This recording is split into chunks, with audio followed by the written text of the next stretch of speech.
Hola, soc la Laia i tinc 12 anys i avui us vinc a parlar del llenguatge no verbal.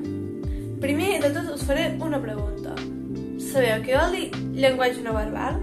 Us deixo un rato perquè ho penseu. Hi ha moltes llengües com el català, el castellà, l'anglès, el francès, el xinès, l'àrab i moltes més.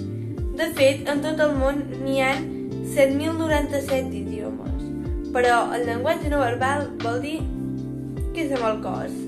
Mireu, us posaré un exemple. Quan jo estava fent sisè, a mitja presentació em va donar per fer això amb els braços.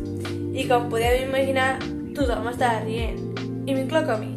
Ho veieu? Ja tornen a fer el que volen. Com que ja no vull que em passi més, doncs em tallaré les mans. Alto, alto, alto.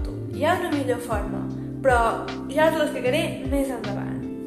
Ara us diré alguns dels errors que fem a l'hora de presentar una presentació. Mireu, un dels principals errors que fem és ficar-nos les mans dins les butxaques, recolzar-nos a les parets, llegir la presentació en comptes de presentar-la o no tenir contacte visual amb els teus companys.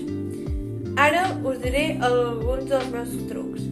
El primer és moure les mans quan expliques alguna cosa, però sense passar-te molt o gairebé no moure-la gens, perquè si no es pensaran que no les controles i això no ho volem. I el segon truc és, per al contacte visual, jo el que faig per no posar-me molt nerviosa és mirar les persones amb qui tinc més confiança. I fins aquí els meus consells. Adeu i moltes gràcies per haver-me escoltat. Espero que us hagi agradat molt i que ho hàgiu disfrutat.